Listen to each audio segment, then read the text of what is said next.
දරුවනේ අපි දැන් මෙහෙයුම් පද්ධතිවල පරිණාමය කියන කොටස තමයි ආරම්භ කරන්න මේ සූදානම් වන්නේ. දැන් මෙහෙයුම් පද්ධතිවල හැදින්වීම කියන කොටස අවසන් කරලායි අපි මේ සිටින්නේ. අවසාන කොටසේදී පුතාලට මම කතා කරේ මෙහෙයුම් පද්ධතියක් කොහොමද ක්‍රියාත්මක වෙන්නේ ඔන් වෙන්නේ කියන සංසිද්ධිය තමයි අපි අවසානයේදී සාකච්ඡා කරේ. අපි දැන් කතා කරන්න බලාපොරොත්තු වෙනවා මෙහෙයුම් පද්ධතිවල පරිණාමය. මම මෙහෙම කියන කැමති මේ කොටසෙන් තමයි අපි නිසියාකාරව විෂයපතයට සූදානම් වීම සිද්ධ කරන්නේ. එහෙම නැත්නම් විෂයපතේ ආරම්භය ගන්න සූදානම් කරගන්නෙම අපි මෙන්න මේ මාතෘකාවෙන් මෙහෙයුම් පද්ධති පරිණාමය. එතකොට මෙතන ඉඳලා අද අපේ මෙහෙයුම් පද්ධති පාඩමට අදාළව ඔන්න විභාග රටාව අවබෝධ කරගන්නයි හදන්නේ මේ කොටසේ ඉඳලා. ඒතර මීට කලින් කතා කරපු කොටස් වලදී අපි බලාපොරොත්තු වෙන්නේ මම පුතාලට මුලිනුත් කිව්වා මෙහෙයුම් පද්ධතිවල අවබෝධය. මොකද මේ හැදින්වීම කියන කොටස හරහා අපිට ලැබෙනවා මෙහෙයුම් පද්ධතියක් කොහොමද ක්‍රියාත්මක වෙන්නේ කියන අවබෝධය. එතකොට මෙන්න මේ අවබෝධය අපිට නැතුව අපිට මේ කොටස් වලට එන්න බෑ. එතකොට මේ තියෙන්නේ මෙහෙයුම් පද්ධති පරිණාමයේනේ. දැන් මෙන්න මෙහෙම කියන්නකෝ පුතේ මම. පරිණාමය කියලා කියන්නේ කාලවකවානුවත් එක්ක ක්‍රමයෙන් දියුණු වෙලා අද මේ වර්තමානයේ තියෙන තත්වයට යම් දෙයක් පැමිණෙනවාද අතීතයේ සිට. එහෙනම් ඒ දේ පරිණාමය වීමත් එක්ක නෙමෙයි ඉන්නේ. දැන් මිනිසා පරිණාමය වෙලානේ පුතේ අද මේ තත්ත්වයටපත් වෙලා තියෙන්නේ. එහෙමනම් දැන් ලෝකේ එකපාරටම මේ එක රැයකින් මෙහෙයුම් පද්ධතියක් හැදුනේ නැහැනේ පුතේ. ලෝකේ එකපාරට මේක රැයකින් මෙහෙයුම් පද්ධතියක් ආරම්භ වෙලා. මේ මෙහෙයුම් පද්ධතිය අපි අද වැඩ කරනවා නෙවෙයි. දැන් උදාහරණයක් විදිහට පුතේ මෙහෙම බලන්න. අපි හැමෝම අද හරි ලස්සනට ඩිසයින් දාපු ඇඳුම් අදිනවා.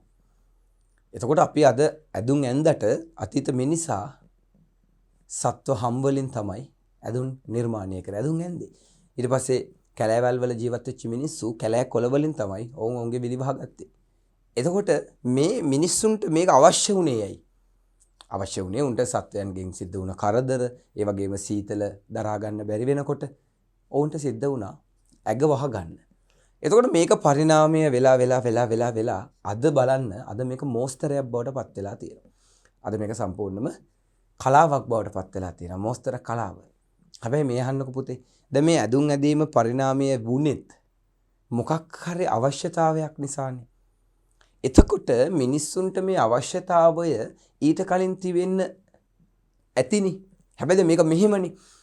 මිනිස්සු ඇඳුම් ඇඳට ඇඳුම් අදින්න කලින් මිනිස්සු කොහොමද හිටියේ? ඇඳුම් නැතුව. එතකොට ඇඳුම් නැතුව හිටපු මිනිස්සුන්ටනේ ඇඳුමක් අදින්න අවශ්‍ය වුණේ. ඊට පස්සේ අවශ්‍ය වීම නිසානේ ක්‍රමක්‍රමයෙන් මේක දියුණු වෙලා අද වර්තමානයේ අපි අදින ඇඳුම් බවට මේ නිර්මාණය වෙලා තියෙන්නේ. එහෙනම් මෙතනදී මම උත්සාහ කරන්නේ දැන් පුතේ මේ මෙහෙයුම් පද්ධති පරිණාමය කිව්වහම එහෙනම් ඉස්සෙල්ලාම තියෙන්න ඕනි දේ තමයි මෙහෙයුම් පද්ධතියක් නොමැති යුගය. මෙහෙයුම් පද්ධතියක් නැතුව ඉස්සෙල්ලාම තියෙන්නේ නැත්තේ. විද්‍යුත් යන්ත්‍ර හෝ මේ ඕනෑම යන්ත්‍රයක් මුලින්ම ක්‍රියාත්මක වීම සඳහා මෙහෙයුම් පද්ධතියක් අවශ්‍ය නොවීම. ඒ කියන්නේ මෙහෙයුම් පද්ධතියක් නොමැති කාලයක් තිබිලා තියෙනවා. මේ මෙහෙයුම් පද්ධතියක් නොමැති කාලයේදී මිනිස්සුන්ට අවශ්‍ය වෙනවා මේ යන්ත්‍ර මෙහෙවන්න පද්ධතියක් තිබුණා නම් හොඳයි නේද? එහෙම මිනිස්සුන්ට අවශ්‍යතාවයක් ඇති වෙනවා. මේ ඇති වෙන අවශ්‍යතාවයනේ ළමයි ක්‍රමක්‍රමයෙන් වර්ධනය වෙලා මේ අද තියෙන තත්ත්වයටපත් වෙලා තියෙන්නේ. දැන් අද අපි මේ දකින්න ඔපරේටින් සිස්ටම් ඉතාමත්ම දියුණු වෙච්ච මෙහෙයුම් පද්ධති. එතකොට මේ දියුණුව අද තියෙන තත්ත්වයට පැමිණෙන්නේ මෙහෙයුම් පද්ධතිවල පරිණාමය කියන කොටස නිසා. එහෙමනම් මේ අපි යන්නේ ඉතිහාසයේ සිට අද වර්තමානය දක්වා සිද්ධ වූ මේ විපර්යාසයන් පැහැදිලි කරගන්න දරුවනි. ඉතින් එතනදී අපි මේ මෙහෙයුම් පද්ධති පරිණාමය කොටස් 4කට බෙදා ගන්නවා. මොනවද මේ? රේඛීය සැකසීම serial processing. සරල කාණ්ඩ පද්ධති simple batch system. බහුක්‍රම ලේඛිත කාණ්ඩ පද්ධති multi program batch system. කාල සම්භාවිත පද්ධති time sharing system. ඔන්න මෙහෙයුම් පද්ධති පරිණාමයන් 4. එතන මේකෙදි 1940 සිට 1950 කියන මේ වසර 10ක කාලය තුල පුතේ භාවිතා කරපු ඒ සැකසීමේ ක්‍රමයක් තමයි මේ රේඛීය සැකසීම කියන්නේ. බලන්න 1940.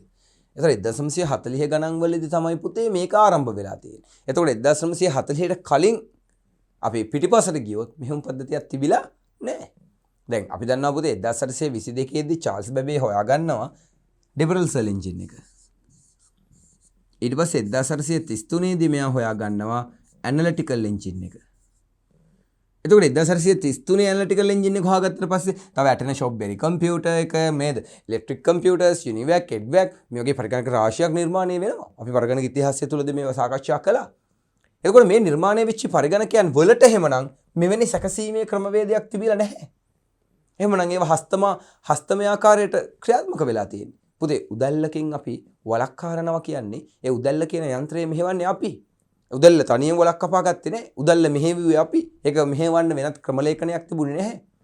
ඒතර ඈත අතීත මිනිසා තුල ඕන් නිෂ්පාදනය කරපු ඒ පරිගණකයකට උරුමකම් කියන පරිගණකයකට සමානකම් කියන මේ යන්ත්‍රයන් වලට එහෙමනම් පුතේ මෙහෙයුම් පද්ධතිය තිබිලා නැහැ. මෙහෙයුම් පද්ධතියක් නෙවෙයි. අඩු ගානේ මේ දත්ත සකස් කරන්න කිසිම සැකසුම් යාන්ත්‍රණයක් තිබිලා නැහැ.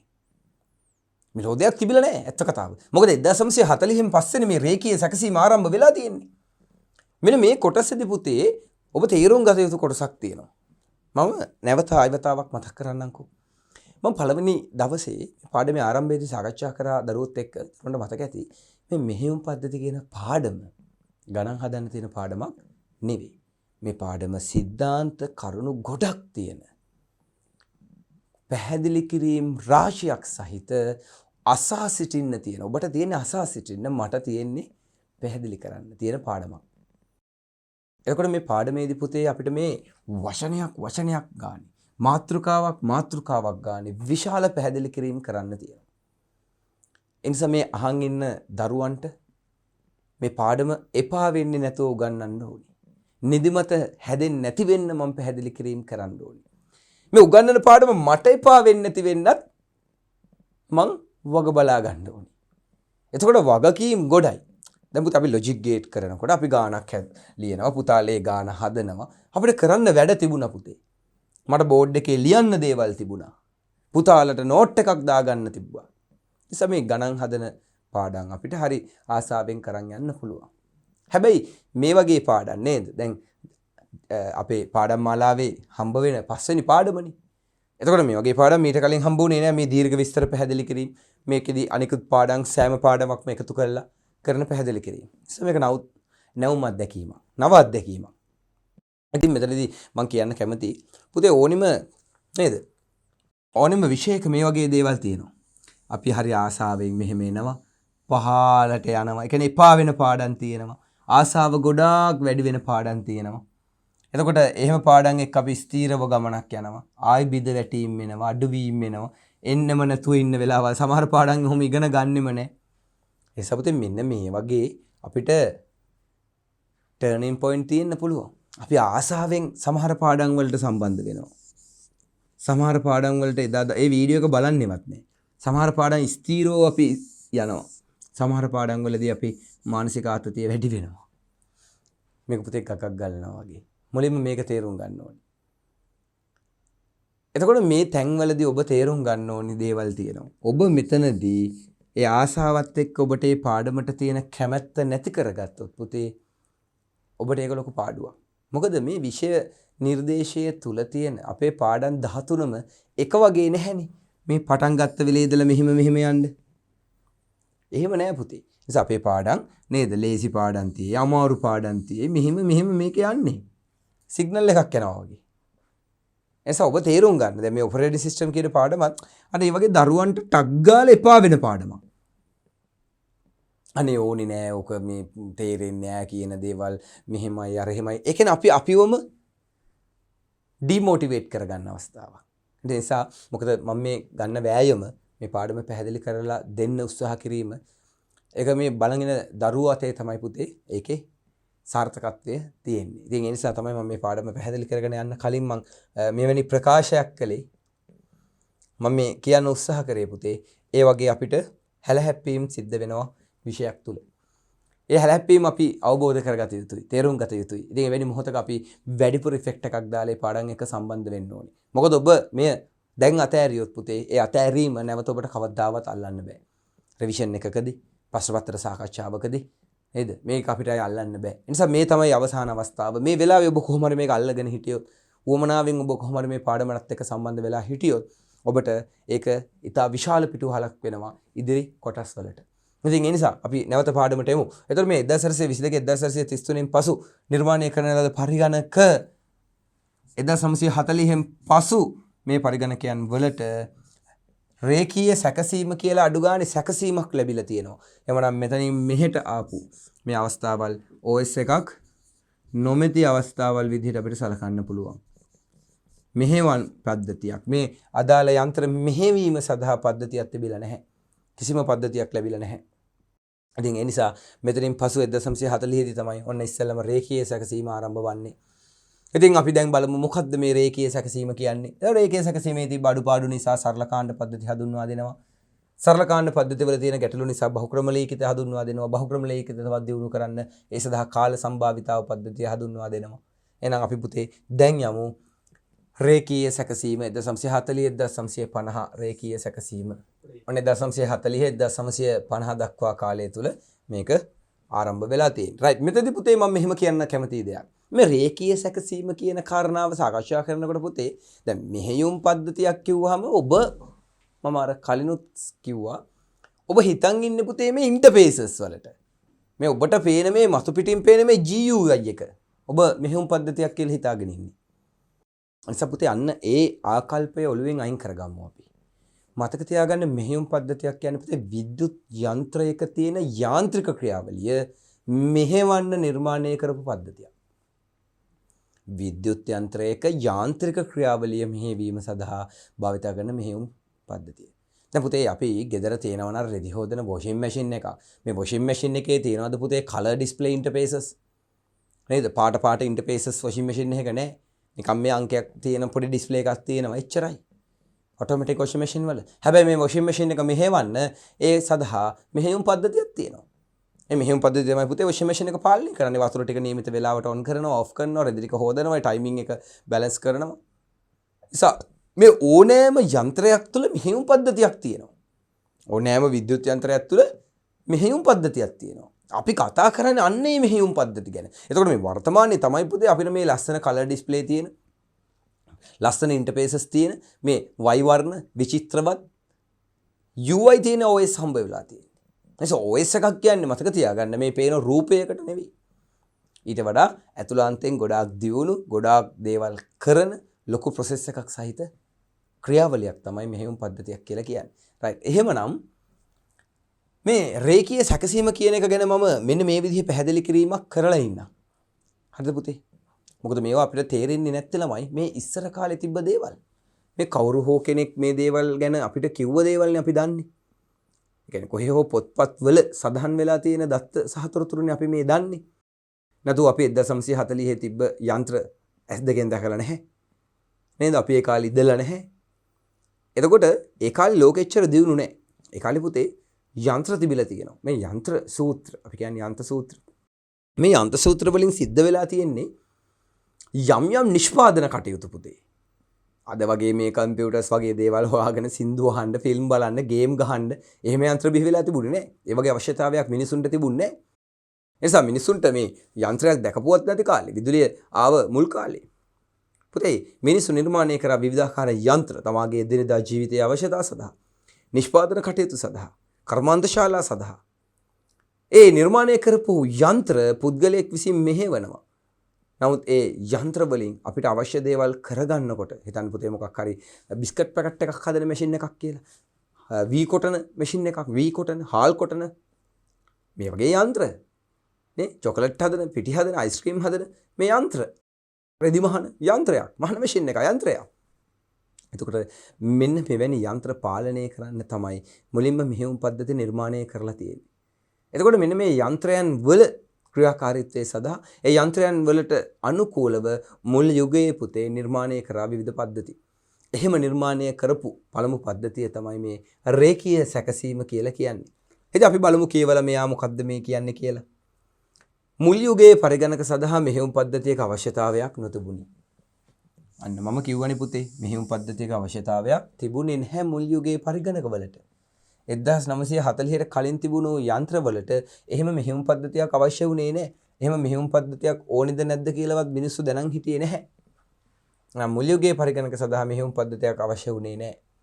පරිගණකයේ සියලුම මෙහෙයුම් කටයුතු පාලනය සඳහා පරිගණකය කියන එක මෙතනදී වචනේ නම් වැරදි. මොකද පරිගණකයේ නෙවෙයි උතෙන්ට එන්න ඕනේ. විද්‍යුත් යන්ත්‍රයේ සියලුම මෙහෙයුම්. අපි පරිගණකය කියලා දාමු. ඉතින් මෙතනදී අර ඩවුට් එකක් තියාගන්න ඕනේ නැහනේ. නමුත් ඒක අපි අවබෝධයෙන් කටයුතු කරමු. පරිගණකයේ සියලුම මෙහෙයුම් කටයුතු. පරිගණකයේ සියලුම මෙහෙයුම් කටයුතු පාලනය සඳහා යාන්ත්‍රික භාෂාව. ඒ විද්‍යුත් යන්ත්‍ර පාලනය කරන්න යාන්ත්‍රික භාෂාව භාවිතා කළ අතර යාන්ත්‍රික භාෂාව අපි ඔකට කියනවා යන්ත්‍ර භාෂාව මැෂින් ලැන්ග්වේජ් එක. මැෂින් ලැන්ග්වේජ් එකක් හැදෙන්නේ පුතේ විදුලිය මත පදනම් වෙලා නම් එහෙනම් ඒ ලැන්ග්වේජ් එක හැදෙන්නේ එක බිඳුව කියන ක්‍රියාවලියෙන්. මොකද මේ යන්ත්‍ර ක්‍රියාත්මක වන්නේ විදුලිය ඇත නැත කියන තාක්ෂණික ක්‍රියාවලිය. එතනදී පුතේ විදුලිය ඇත නැත කියන මේ තාක්ෂණික ක්‍රියාවලිය එක බිඳුව විදිහට තමයි ද්විමේ සංඛ්‍යාවලට පරිවර්තනය වෙන්නේ. එහෙමනම් මේ මුල් කාලේ තිබුණු යන්ත්‍ර පාලනය කරන්න යාන්ත්‍රික භාෂාව භාවිතා කරලා තියෙනවා. යාන්ත්‍රික භාෂාව භාවිතා කළ අතර ස්විච් විශාල සංඛ්‍යාවක් සහිත පුවරුවල ස්විච් අවශ්‍ය ආකාරයට සකස් කිරීම මගින් අවශ්‍ය විධාන ලබා දෙන ලදී. ඔන්න දැන් මේ මුල් කාලේ තිබුණු මේ යන්ත්‍රවල පුතේ ස්විච් විශාල සංඛ්‍යාවක් තිබිලා තියෙනවලු. මේ ස්විච් අවශ්‍ය විදිහට සකස් කරලා තමයි මේ යන්ත්‍රවලට අවශ්‍ය විධාන ලබා දීලා තියෙන්නේ. ඒතර මේ ස්විච් කරකවන්න පුළුවන්, එහෙට මෙහෙට ගෙනියන්න පුළුවන්. මේ ස්විචස් වලින් තමයි සම්පූර්ණයෙන්ම බැලන්ස් කරන්නේ. මේ යන්ත්‍රය මගින් අපි සිද්ධ කරන මේ ක්‍රියාවලිය. හරිද? අපි නිකන් රූප සටහනක් බලමු තියෙයිද කියලා අපිට අවබෝධයක් ගන්න පහසුයි. එතකොට ඊට අදාළව ස්විච් විශාල සංඛ්‍යාවක් සහිත යන්ත්‍රයක් අපිට මෙන්න මේ කොටසේ රූපයකුත් තියෙනවා බලා ගන්න පුළුවන්. මෙතන ස්විච් විශාල සංඛ්‍යාවක්. මේක කාලි භාජන පද්ධතියට සම්බන්ධව නමුත් ඒ දීලා තියෙන පරිගණකයේ තියෙන ස්විචස් ටික බලන්නකො පුතේ. ඩිස්ප්ලේ එකක් නැහැ. මේකේ කරකවන්න ස්විචස් ගොඩාක් තියෙනවා. එතකොට මේක නම් අපිට ස්විචස් දකින්න හම්බ වෙන්නේ නැහැ. මේ පරිගණකයේත් අපිට ස්විච් නම් මෙතනදී දකින්න හම්බෙන්නේ නැහැ. මෙතනදී වැකියුම් ටියුබ්ස් හය ඊට අදාළ ක්‍රමයන් උපයෝගී කරගෙන තියෙන්නේ. හරි. මෙතන ඊට සමගාමීව යන පින්තූරයක් අපිට බලා ගන්න හම්බ වෙන්නේ නැහැ. හරි. ඒතර රේඛීය සැකසීමේදී මේ වගේ ස්විච් විශාල සංඛ්‍යාවක්. ඒ ස්විචස් වලින් තමයි පුතේ මේ ස්විච් ඔක්කොම ඍජුව සම්බන්ධ වෙනවා. යන්ත්‍රයත් එක්ක ඍජුව. දැන් උදාහරණයක් මම කියන්නම්කෝ. දැන් පුතේ ගෙදර බ්ලෙන්ඩර් එකක් තියෙනවා නම් නේද? ජූස් එකක් හදන්න ඔය එක දේවල් නේද? මික්ස් කරගෙන අපි බ්ලෙන්ඩර් කරගන්න බ්ලෙන්ඩරේ පාවිච්චි කරනවනේ. එතකොට මේකේ තියෙනව නේද පුතේ ස්විච් එකක්. 1 2 3 කියලා. මේ ස්විච් එක ඩිරෙක්ට් සම්බන්ධයිනේ මේ බ්ලෙන්ඩරේට. 1 දැම්මම හිමින් කැරකෙනවා, 2 දැම්මම හයියෙන් කැරකෙනවා, 3 දැම්මම ඊට වඩා හයියෙන් කැරකෙනවා. ගෙදර ෆෑන් එක ස්විචස් නේ තියෙන්නේ. මේ ස්විචස් එහෙට මෙහෙට කරලා මේව ප්‍රෙස් කරලානේ අපි ඒ අදාළ යන්ත්‍රය ක්‍රියාත්මක කරගන්නේ. ඒක ඔටෝමැටික් ක්‍රියාත්මක වෙන්නේ නැහැනේ. අපිට ඕන විදිහට ඒක ක්‍රියාත්මක වෙන්නේ. එතකොට මෙතන ස්විචස් වලින් අපි ඒක බැලන්ස් කරන්නේ. අන්න ඒ වගේ සිදුවීමක්. ස්විච් විශාල සංඛ්‍යාවක් සහිත පුවරුවල මේ තියෙන ස්විචස් අවශ්‍ය ආකාරයට සකස් කිරීම මගින් අවශ්‍ය විධාන ලබා දෙන ලදී. පරිගණකයට එක් අවස්ථාවකදී කළ හැකි වූයේ එක් කාර්යයක් පමණයි.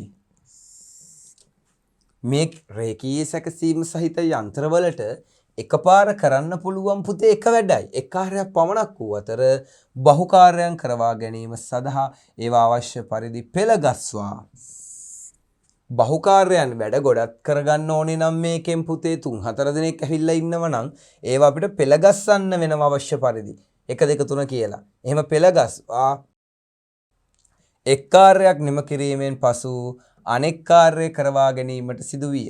ඒතර එකක් පස්සේ එකක් අපිට පෙළගස්සලා එක්කෙනෙක්ගේ වැඩේ වුණාම තමයි ඊගාව කෙනාගේ වැඩේ කරන්නේ. මොකද මේවා බහුක්‍රියායන නෙවෙයි නේද? ඒකේ සැකසීමක්නේ. නේද? හිතන්න පුතේ ඔන්න දැන් බ්ලෙන්ඩර් එකක් තියෙනවා. නේද? කවුරු හරි දැන් ජූස් හදා ගන්න ඇවිල්ලා. ඉතින් එක්කෙනෙක්ගේ වැඩේ කරාට පස්සේ තමයි ඊගාව එක්කෙනාගේ වැඩේ කරන්නේ. ඒගොල්ලෝ අරන් එන පළතුරු ටික ඔක්කොම දාලා ජූස් එකක් හැදුවොත් එහෙම නේද? ඒක නිකන් මික්ස් ෆෘට් එකක් තමයි බොන්න වෙන්නේ. කවුරු හරි කෙනෙක් ඇපල් ගේනවා, තව කෙනෙක් දොඩම් ගේනවා, තව කෙනෙක් ගස් ලැබු ගේනවා. ඒගොල්ලෝ එන්නේ ඒගොල්ලන්ගේ අවශ්‍යතාවවලට. එහෙනම් ඒවා පෙළ ගස්සන්න ඕනේ. පෙළ ගස්සලා right. කොහෙද එනවා වගේ දොඩම් ගෙඩිය. ඒක මික්ස් කරාට පස්සේ ඉවරයි. ඔයා යන්න. දැන් එන්නේ ඇපල් ගෙඩිය අරගෙන. එහෙම නෙවෙන්නේ පිළිවෙලකට මේ වැඩේ කරනවා කියලා කියන අවශ්‍ය පරිදි පෙළ ගස්වා එක් කාර්යයක් නිම කිරීමෙන් පසු අනෙක් කාර්ය කරවා ගැනීමට සිදුවිය. මෙසේ එක් රටාවකට අනුව මේ රටාවකට අනුව එක් අවස්ථාවකදී එක් කාර්යයක් පමණක් සිදු කරන ලෙස එක් අවස්ථාවකදී එක් කාර්යයක් පමණක් සිදු කරන ලෙස කාර්යයන් සමූහයක් කරවා ගැනීම. එහෙනම් හොඳට බලන්න. එක් අවස්ථාවකදී එක් කාර්යයක් පමණක් සිදු කරන ලෙස කාර්යයන් සමූහයක් කාර්යයන් සමූහයක් කරවා ගැනීම රේඛීය සැකසුම ලෙස හඳුන්වනවා. එහෙනම් මේකේ අවසානයේදී අපිට ගන්න පුළුවන් කොටස තමයි එක අවස්ථාවක එක් කාර්යයක් පමණක් සිදු කරන ලෙස කාර්යයන් සමූහයක් එකයි කරන්නේ එකපාර ඒ වගේ කාර්යයන් ගොඩක් කරගන්නවා. එකින් එක පිළිවෙලකට පෙළ ගස්වා සමූහයක් කරවා ගැනීමට මේ රේඛීය සැකසීම යොදා ගන්න පුළුවන්. එහෙනම් එක් කාර්යයක් පමණක් සිදු කරලා කාර්යයන් සමූහයක් කර ගැනීමේ හැකියාව සහිත සැකසුමකට රේඛීය සැකසුම කියලා අපි කියනවා පුතේ. එතකොට මේකට උදාහරණ විදිහට අපිට ඉතින් ගන්න පුළුවන් ඔය ඉස්සර කාලේ තිබුණු නිකන් මහන මැෂින් එකක් වුණත් අපිට පුළුවන් පුතේ.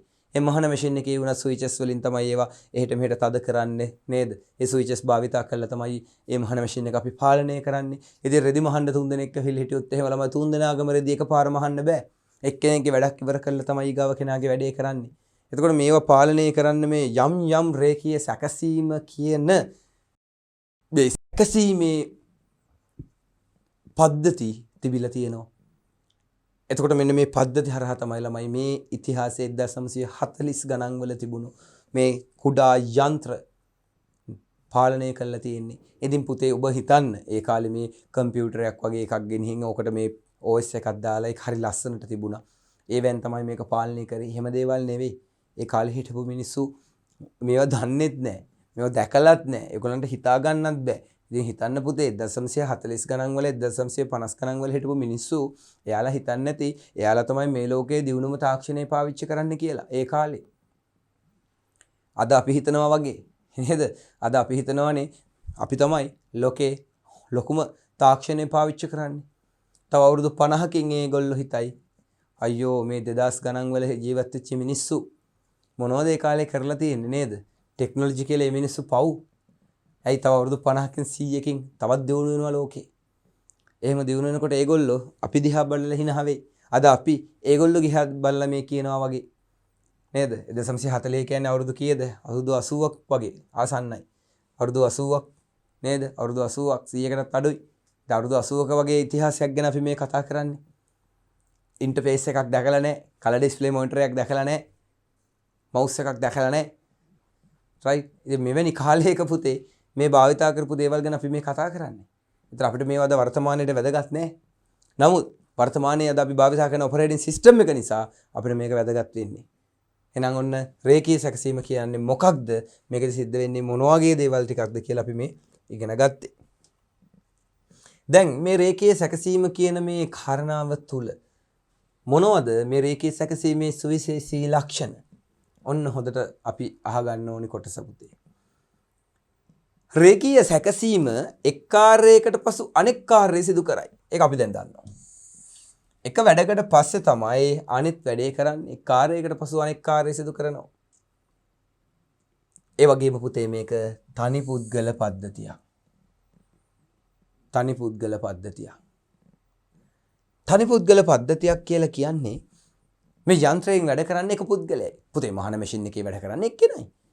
ගෙදර බ්ලෙන්ඩරේ මොන හරි දෙයක් එකපාර කරන්න පුළුවන් එක්කෙනාටයි. තනි පුද්ගල පද්ධතියක් ළමයි. නේද? ඒතර මේ වගේ යන්ත්‍රයන් වලින් වැඩ කරන්නේ එක පුද්ගලයයි. පුද්ගලයෝ තුන් හතරට වැඩ කරන්න බෑ.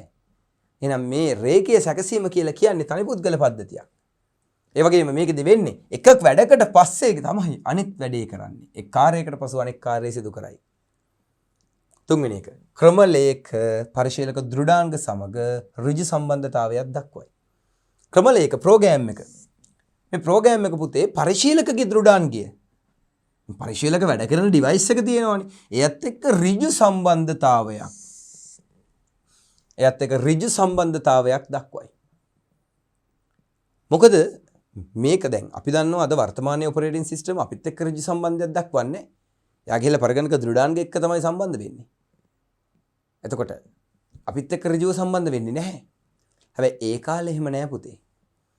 ඒ කාලේ මේ ක්‍රමලේඛනය පරිශීලක දෘඩාංග එක්ක ඍජුව සම්බන්ධ වෙනවා. ඒක ප්‍රොසෙස් වෙන්නේ, ලෝඩ් වෙන්නේ එහෙම එකක් නෑ. එහෙම දේවල් ඒ කාලේ තිබුණේ නෑ. ඒ කාලේ මේ නිකන් වයර් කෑලි ටිකක් එක්ක පොඩි මේ සර්කිට් බෝඩ් එකක් හදාගෙන වැඩ කරපු කාලයක්නේ. ඉතින් ඔය කාලේ මේ හાર્ඩ් ඩිස්ක් අරවා මේවා RAM ඕගේ දේවල් මිනිස්සු එහෙම ලොකුවට අවබෝධයක් තිබුණු දේවල් නෙවෙයි.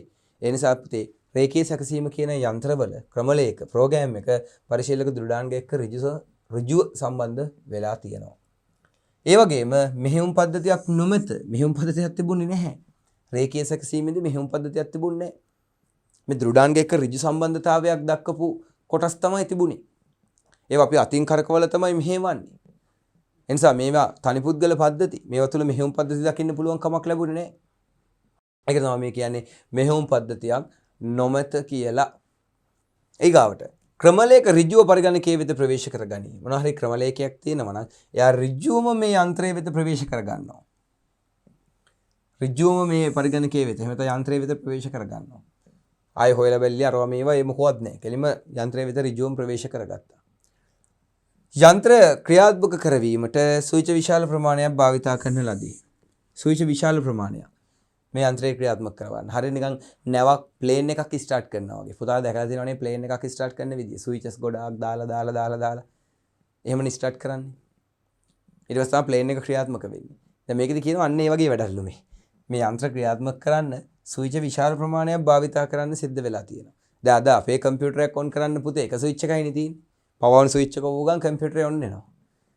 නේද? අරහෙන් සෙටින්ස් හදන්න මෙහෙන් හදන්න ඒ මොකුත් නැහැ. හැබැයි ඉස්සර කාලේ එහෙම නෙවෙයි. ඉස්සර කාලේ තිබ්බ යන්ත්‍ර ඔන් කරන්න ස්විච් විශාල සංඛ්‍යාවක් තිබිලා තියෙනවා. හස්තමය ක්‍රමලේඛ නියාමකරණයක් වීම. හස්තමය. මොකද අපිට අතින් තමයි ඔක්කොම කරන්න ඕනේ. ස්විචස් කරකවන්න, ලීවර්ස් අදින්න, එහෙට මෙහෙට මේ ඔක්කොම දේවල් ටික කරන්න හස්තමය අත තමයි තිබිලා තියෙන්නේ. හස්තමය ක්‍රමලේඛ. එහෙනම් හස්තමය ක්‍රමලේඛ නියාමකරණයක් වීම. ඒ වගේම මේක ඒකීය ක්‍රමලේඛනයක්. එක ක්‍රමලේඛනයයි තියෙන්නේ. ක්‍රමලේඛන දෙක තුනක් දාන්න බෑ. එක ක්‍රමලේඛනයයි පුතේ මේ උපාංගවල තියෙන්නේ. ඒකීය ක්‍රමලේඛනය. දැන් අද අපේ කම්පියුටර් වලට Windows දාන්න පුළුවන්, Ubuntu දාන්න පුළුවන්, Linux දාන්න පුළුවන්. ඕනෙම ඔපරේටින් සිස්ටම් එකක් දාන්න පුළුවන් නේ. හැබැයි ඉස්සර එහෙම බෑ. ඒකීය ක්‍රමලේඛනයයි. එක ක්‍රමලේඛනයයි පුළුවන්. ඒ ක්‍රමලේඛනයේ තියෙන්නේ මොනවද? ඒ දේවල් සිද්ධ කරන්න පුළුවන් ඔයාලට. එහෙම නැතුව තව ක්‍රමලේඛනයක් දාගෙන දෙකක වැඩ කරන්න බෑ. ඒකීය ක්‍රමලේඛනයක් තමයි මේ සරල ඒකීය සැකසීමේ තිබිලා තියෙන්නේ. අන්තිම එක. ආදානවල ප්‍රතිදානවල ඉන්පුට් වල සහ අවුට්පුට් වල ක්‍රියාව සහ ක්‍රමලේඛ පුරණය වන විට සකසනය අලසව සිටී. ඒ කියන්නේ අලසව සිටී කියන්නේ නිකන් ඉන්නේ කම්මැලියාට. දැන් පුතේ පරිගණකයට මොනවා හරි ඉන්පුට් කරනකොට කම්පියුටරේ වැඩ කරනවනේ. ඒ නිසා කම්පියුටරේට පාළු නැහැ. ඒ වගේම පරිගණකයෙන් මොනවා හරි අවුට්පුට් කරනවා නම් ඒත් පරිගණකයේ ක්‍රියාත්මකයිනේ. ඒත් පරිගණකයට පාළු නැහැ. මොකද එයාට හැම වෙලේම ඉන්පුට් හරි අවුට්පුට් හරි තියෙනවා. දැන් පරිගණකයේ ඉන්පුට් නැහැ, අවුට්පුට් නැහැ, මේ දෙකෙන් එකක්වත් නැහැ. පරිගණකයට. ඒ වෙලාවට මේ පරිගණක සරල රේඛීය පරිගණක අලසව සිටිනවලු. මේ සකසනේ වෙන මොකුත් වැඩක් කරන්නේ නැහැනේ. සකසනේ නිකන්නේ. හරිද? සකසනේ නිකන්. ඉතින් ඒක මොකක් කරන්නද? නිකන් තිබ්බ කියලා. දැන් පරිගණකයක නම් එහෙම වෙන්නේ නැහැ. අපේ ෆෝන් එකේ නම් එහෙම වෙන්නේ නැහැ.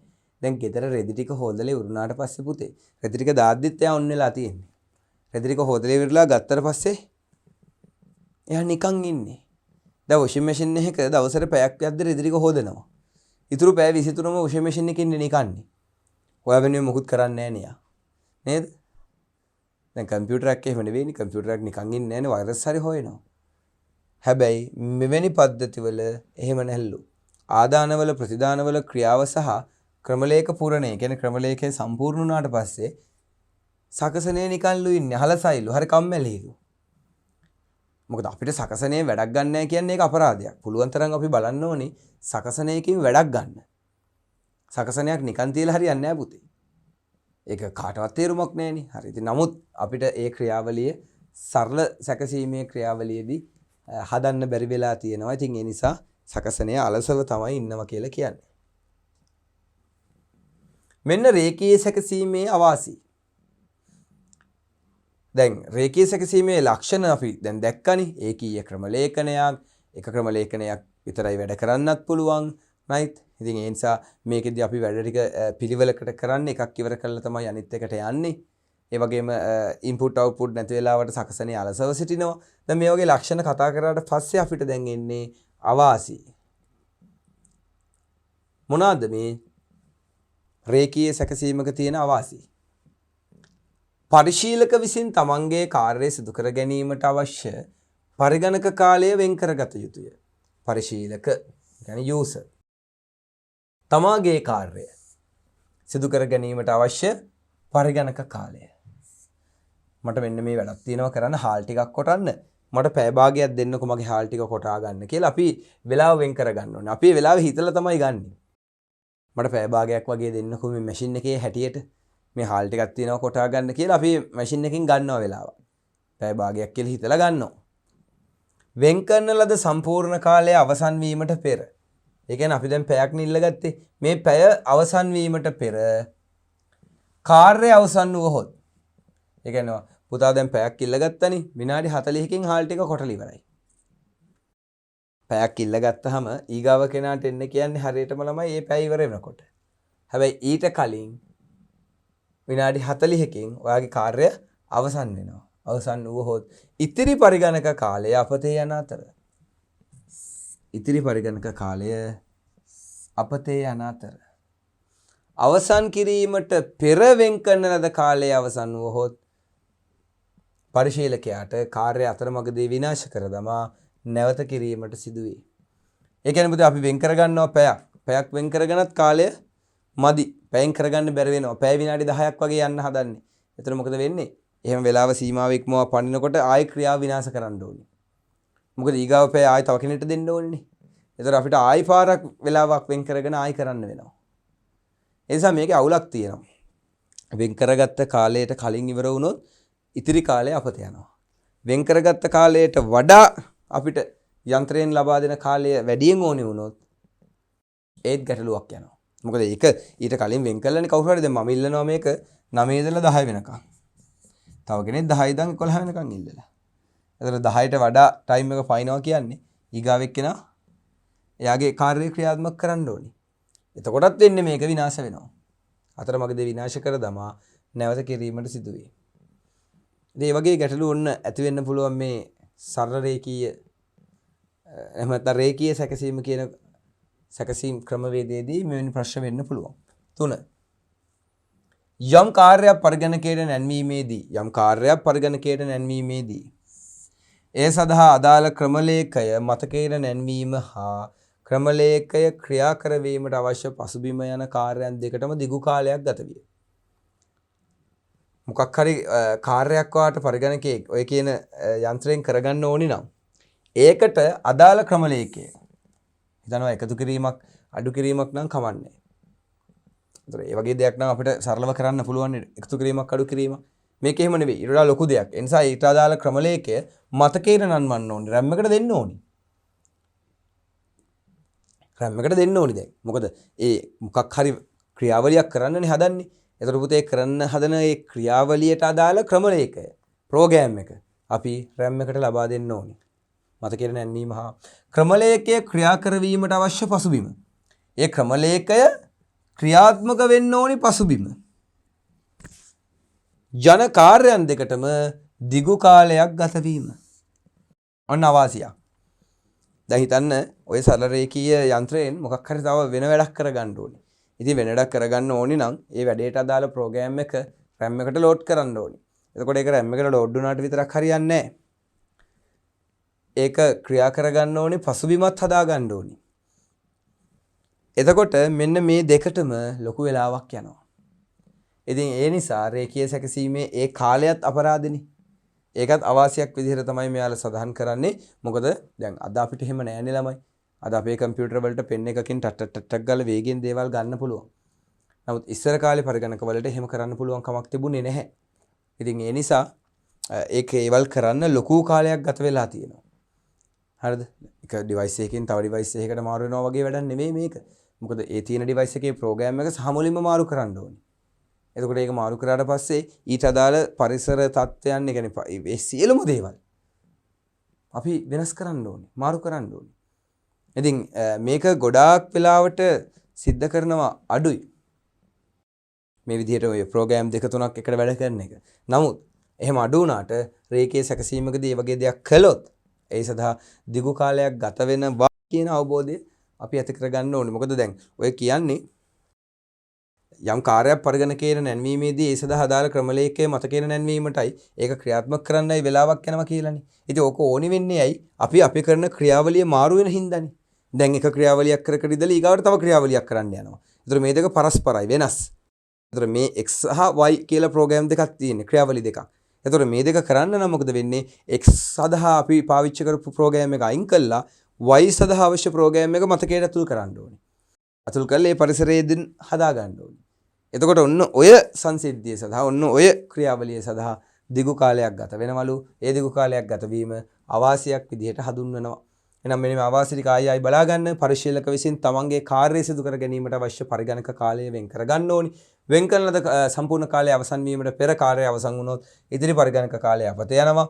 ඒ වගේම යම් කාර්යයක් පරිගණකයට නැන්වීමේදී සඳහා අදාළ ක්‍රමලේඛනය RAM එකට ලෝඩ් වෙන්නත් ඊට අදාළ පරිසරය මේ විදිහට පරිසරය හදා ගන්නත් දිගු කාලයක් ගත වෙනවා. මේකත් අපි අවාසියක් විදිහට සලකනවා රේඛීය සැකසීමේ. ඔන්න දැන් රේඛීය සැකසීම කියන කාරණාව අවසන් වෙලා සරල කාණ්ඩ පද්ධති සිම්පල් බැච් ප්‍රොසෙසින් කියන ඊගාව ක්‍රියාවලිය ආරම්භ වෙනවා. දැන් සරල කාණ්ඩ පද්ධතියේ තිබ්බ අවාසිය නිසා රේඛීය සැකසීමේ තිබ්බ අවාසිය නිසා තමයි පුතේ සරල කාණ්ඩ පද්ධතිය නිර්මාණය වෙලා තියෙන්නේ. රේඛීය සැකසීමේ තිබ්බ දුර්වලතා නිසා තමයි සරල කාණ්ඩ පද්ධති ආරම්භ වෙලා තියෙන්නේ. එතකොට සරල කාණ්ඩ පද්ධතියක් කියන්නේ මොකද්ද?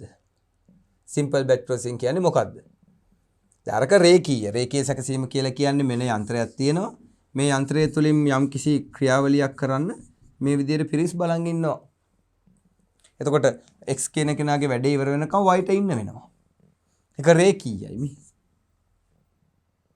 සරල කාණ්ඩ පද්ධති. හරි. අපි බලමු සරල කාණ්ඩ පද්ධති කියන්නේ මොනවද කියලා කියවගෙන. හරි.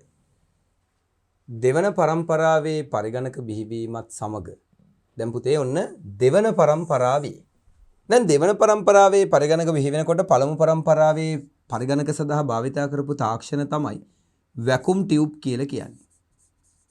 Vacuum tube. එතකොට දෙවන පරම්පරාවේදී පාවිච්චි කරා මොනවද? Transistors.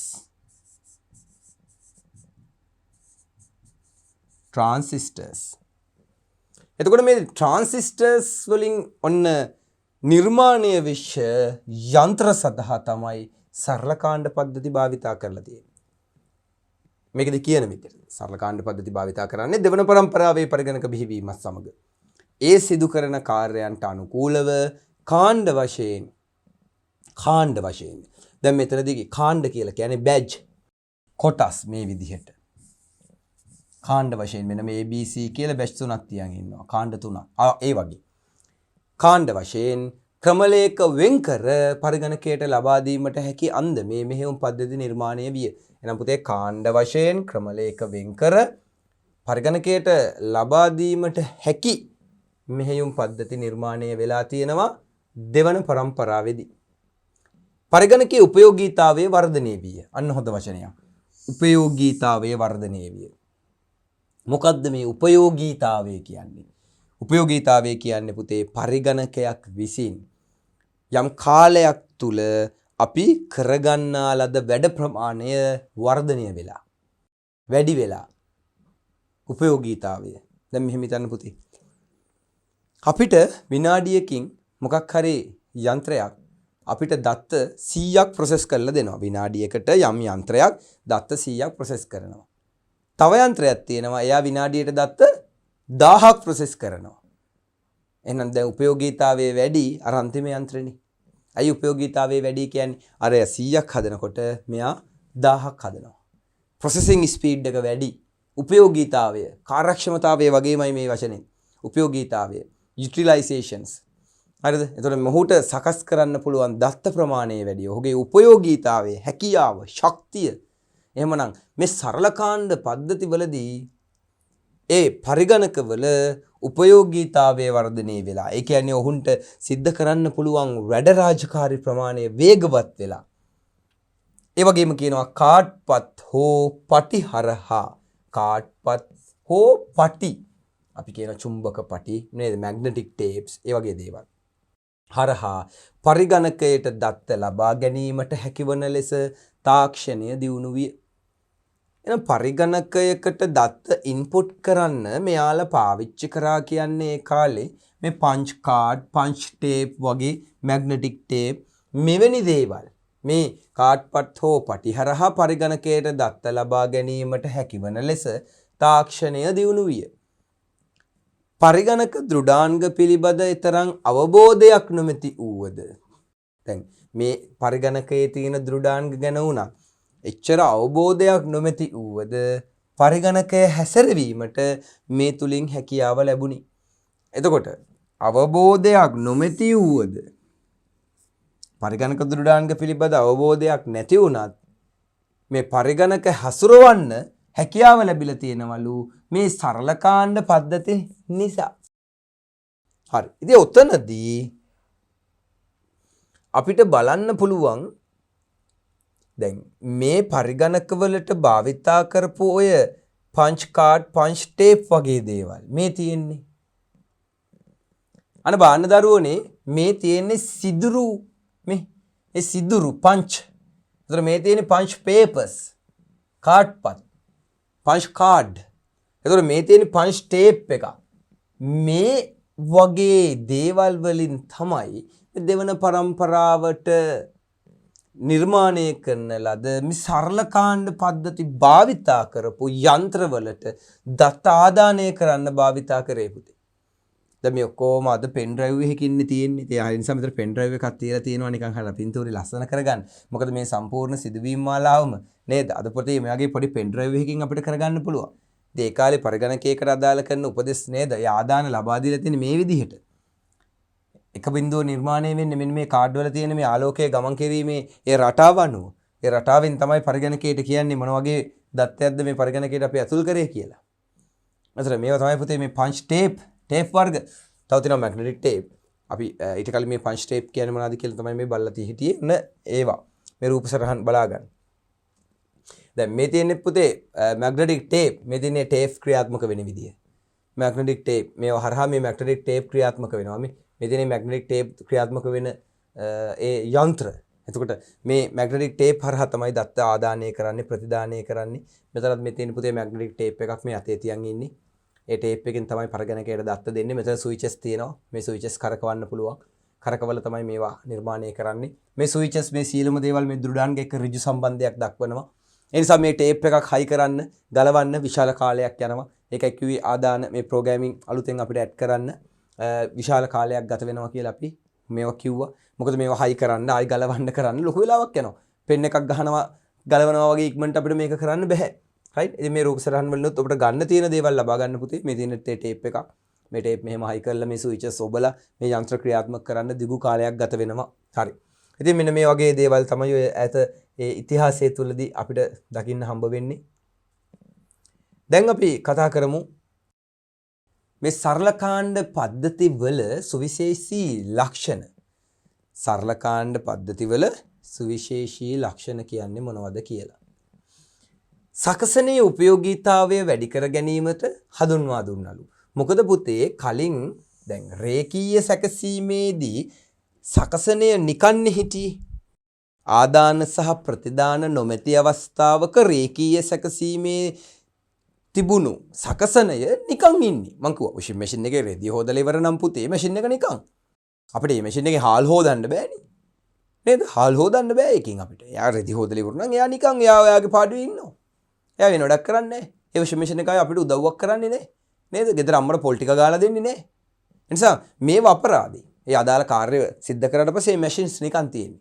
අපිට ඒවා වෙන වැඩක් කරගන්න බෑ. ඒතර 3 දිනක් රෙදි හොදන්න හිටියොත් එහෙම 3 දිනාගෙම රෙදි එකපාර හොදන්න නැත්නම් අපිට 3 දිනා 3 පාරකට තමයි රෙදි හොදන්න වෙන්නේ. ගෙදර බ්ලෙන්ඩරෙත් එහෙමයි පුතේ.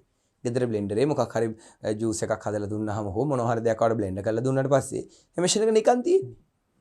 ඉතින් මේක අවාසියක්. හැබැයි මේකට විසඳුමක් ගහලා තිනවා මෙයාලා දෙවන පරම්පරාවේ පරිගණකවලට මේ සකසනේ උපයෝගීතාවය කොහොමද වැඩි කරගන්නේ? ඒ කියන්නේ මේ සකසනින් අපි කරගන්න වැඩ ප්‍රමාණය වැඩි කරගන්නේ වේගයෙන් කරගන්නේ කොහොමද? වැඩ ගොඩක් එකපාර කරගන්නේ කොහොමද කියලා මේගොල්ලන්ට මේ උපයෝගීතාවය වැඩි කරගැනීමේ හැකියාවක් ලැබිලා තියෙනවා සරල කාණ්ඩ පද්ධති හඳුන්වා දීමත් සමග පරිගණකයට. ඊගාවට මිල අධික නොවන උපකරණ මගින් චුම්බක පටි තුල ක්‍රමලේඛ පටිගත කරන ලදී. දැන් මොකද පුතේ අපි ඔය හાર્ඩ්වෙයාර් පාඩමේදීත් කතා කරා මේ චුම්බක පටි වලින් වැඩ කරනකොට ඒ වගේම ඔය සමහර මෙමරි චිප් වල තියෙන දේවල් ඉන්පුට් අවුට්පුට් කරනකොට විශාල මිල අධික යන්ත්‍ර භාවිතා කරන්න වෙනවා මේවට කියලා. ඉතින් මේගොල්ලෝ මෙතනදී කියනවා මේ සරල කාණ්ඩ පද්ධති වලදී මිල අධික නොවන උපකරණ මගින් මේ චුම්බක පටියක් තුල දත්ත ගබඩා කරන්න පුළුවන්කම ලැබිලා තියෙනවා.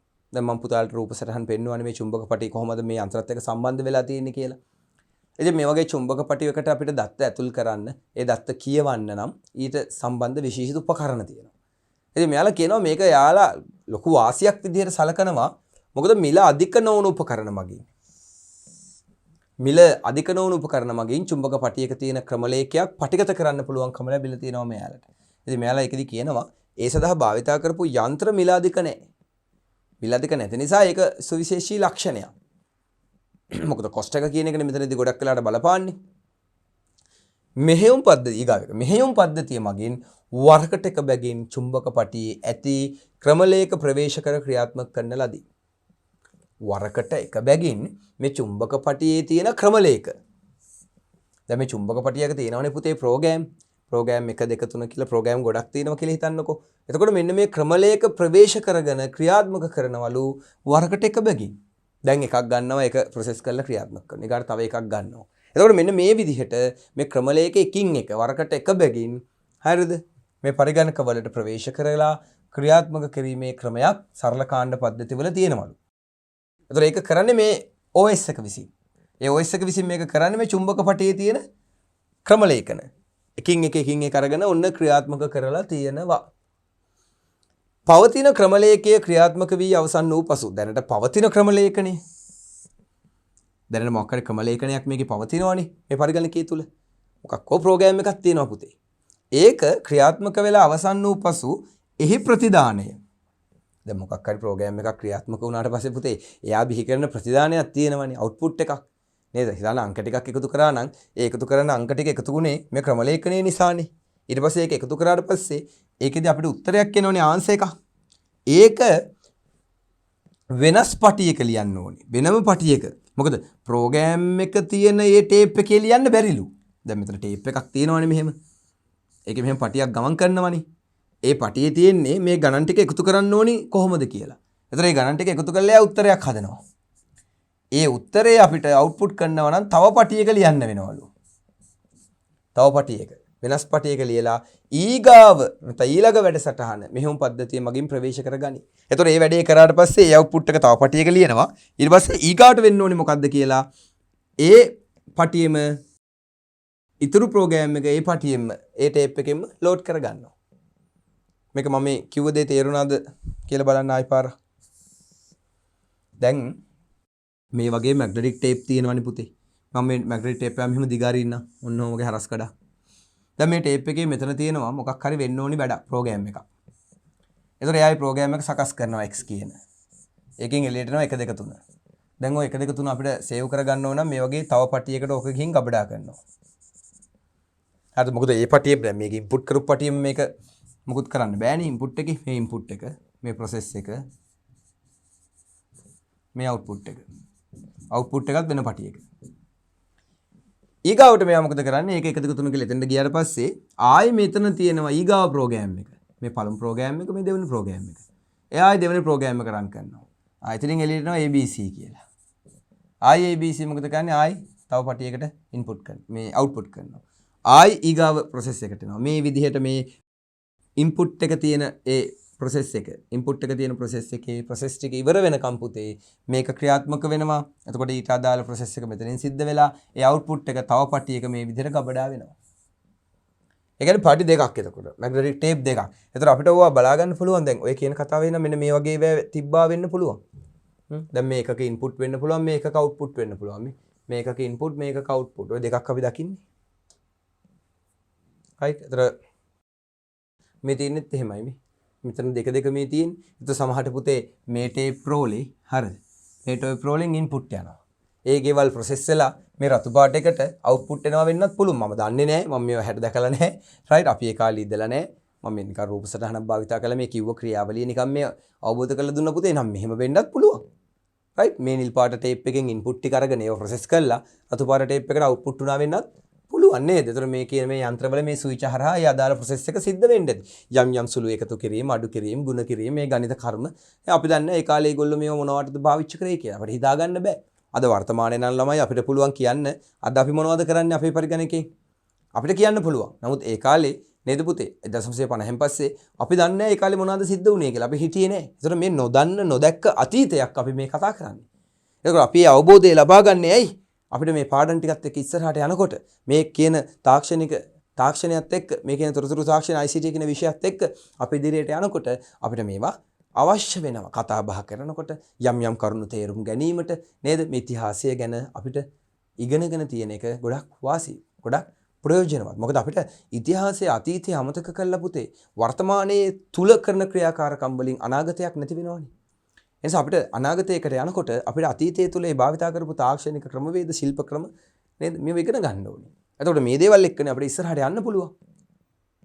එනිසා අපිට මේ අතීතයට පයින් ගහලා ඕවා අපිට එපා ඕවා අපිට වැඩක් නැහැ. අපිට මේ වර්තමානයේ අද තියෙන තාක්ෂණය තිබ්බනම් හොඳටම ඇති කියලා අපිට අනාගතයකට යන්න බෑ පුතේ. එතකොට මොකද අපිට අලුත් දේවල් නිර්මාණය කරන්න බෑ. එනිසා දැන් අපි තේරුම් ගන්න ඕනේ අතීතය තුල මේවා සිද්ධ වෙච්ච විදිය. මේගොල්ලෝ කොච්චර දුක් විඳින්නේ නැද්ද? මේ දේවල් වලට කොච්චර ලොකු කාලයක් යන්නේ නැද්ද? නේද බලන්න ප්‍රමාණයෙන් අධික විශාල වැඩි විදුලි ප්‍රමාණයක් වැයවන කාර්යක්ෂමතාවය අඩු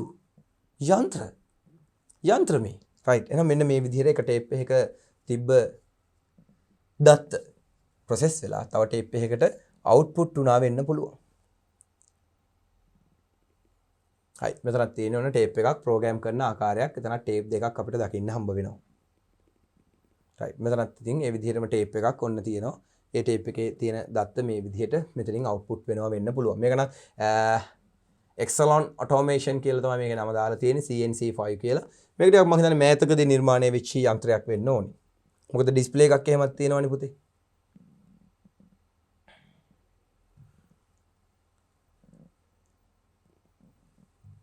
හරි. එහෙමනම් ඔන්න අපි එකේ input process output කියන කාරණා සුවිශේෂී ලක්ෂණ කිහිපයක් කතා කරා. හරි. මේ සුවිශේෂී ලක්ෂණ වලින් පසුව අපි යනවා තව ලක්ෂණ කිහිපයකට. වැඩසටහනේ සියලු කාණ්ඩ අවසන් වූ පසු වැඩසටහනේ සියලු කාණ්ඩ අවසන් වූ පසු ප්‍රතිදාන පටිය වැඩසටහනේ සියලු කාණ්ඩ අවසන් වූ පසු ප්‍රතිදාන පටිය මිල අධික නොවුණු උපකරණ වලින් මුද්‍රණය කරන ලදී. හරි. එතකොට ඒක මුද්‍රණය කරලා තියෙන්නේ මිල අධික නොවුණු උපකරණ වලින්. දැන් පුතාලා දැක්කනේ මේ වගේ මැෂින්ස්. මේ සියලුම දේවල් අවසන් වුණාට පස්සේ ප්‍රතිදානයක් තියෙනවනේ. ඒ ප්‍රතිදානය දැන් අර මැග්නටික් ටේප් එකේ ගබඩා වෙන්න ඕනේනේ. එතකොට ඒක මැග්නටික් ටේප් එකේ ගබඩා වෙලා තියෙන්නේ මිල අධික නොවන උපකරණ වලින්. එච්චර ලොකු මුදලක් වැය කරලා නෙවෙයි ඒක සිද්ධ වෙලා තියෙන්නේ.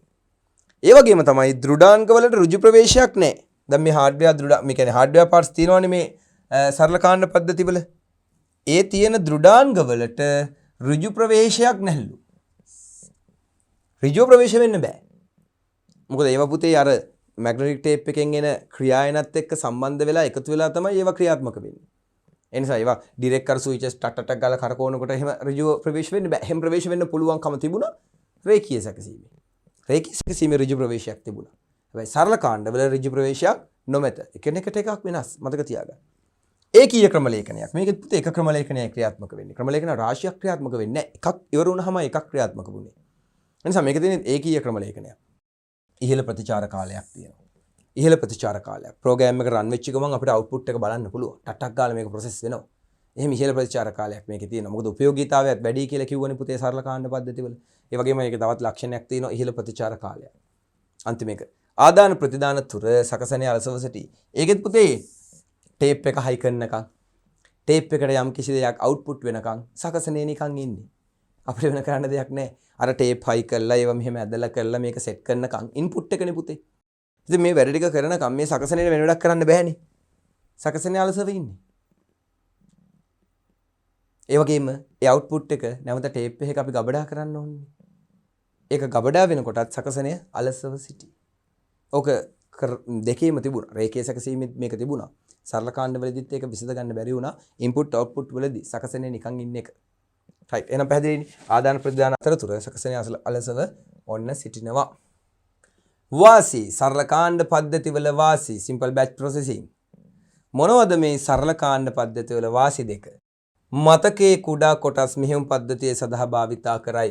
දැන් මේ මතකයේ RAM එක මෙහෙම ගත්තොත් පොඩි කොටස් මේ කුඩා කොටස් මෙහෙයුම් පද්ධතිය සඳහා භාවිතා කරයි. වාසියක් නේ ලොකු ප්‍රමාණයක් ගන්න නැහැ. කුඩා කොටස් ටිකක් තමයි මේ සඳහා ගන්න.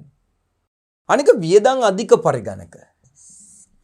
වියදම් අධික පරිගණක මේ සඳහා අවශ්‍ය වෙලා නැහැ. සරල යන්ත්‍ර පරිගණකයක හැඩහුරුකම් කියන ඒ යන්ත්‍ර තමයි මේකට භාවිතා කරලා තියෙන්නේ. එනිසා මේකේ වාසි විදිහට අපිට වියදම් අධික පරිගණක ඕනිත් නෑ. ඒ වගේම මතකයේ කුඩා කොටසක් මේ මෙහෙයුම් පද්ධති සඳහා යොදා ගැනීම ප්‍රමාණවත් කියන මේ කාරණා ටික අපිට ඔන්න යොදා ගන්න පුළුවන් සරල කාණ්ඩ පද්ධතිවල වාසි විදිහට. එතකොට සරල කාණ්ඩ පද්ධතිවල අවාසි විදිහට අපිට කතා කරන්න පුළුවන් මොනවද? අවාසි. අවාසි එකයි තියෙන්නේ පුතේ. කාණ්ඩ වශයෙන් ක්‍රමලේඛ වෙන් කර. කාණ්ඩ වශයෙන්. දැන් මේකෙදී පුතේ අපිට පුළුවන්කම තියෙනවා මෙන්න මෙහෙම යූසර් අපිට දෙන ක්‍රමලේඛ මේ විදිහට පුතේ කාණ්ඩ වලට කඩන්න. batch 1 batch 2 මේ එහෙම කරලා අපිට පුළුවන් මේක OS එකකට බාර දෙන්න මෙහෙවන්න OS එකට.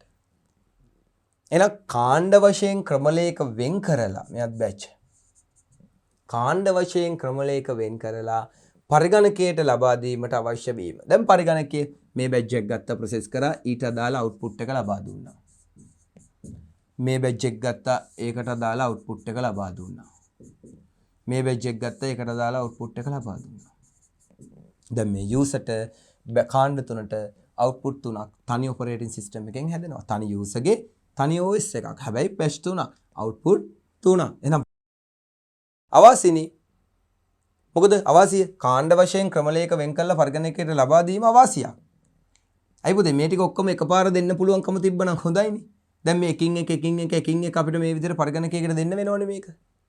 ඒතකොට මේක අවාසියක් විදිහට තමයි සරල කාණ්ඩ පද්ධතිය වල සලකන්නේ. ඉතින් මේකට විසඳුමක් සමහරට ඊගාවෙකේ දෙන්නේ නැති. මොකද අපිට OS එක විසින් මේ ටික ඔටෝමැටිකලි තෝරගෙන ඊට දාලා අවුට්පුට් ටික අපිට ලබා දෙනව නම් හරිනේ. මේකද එහෙම නැහැ. එකතු කිරීමක් නම් ඒක වෙනම දෙන්න ඕනේ. අඩු කිරීමක් නම් වෙනම දෙන්න ඕනේ. බෙදීමක් නම් වෙනම දෙන්න ඕනේ. ගුණ කිරීමක් නම් වෙනම දෙන්න ඕනේ.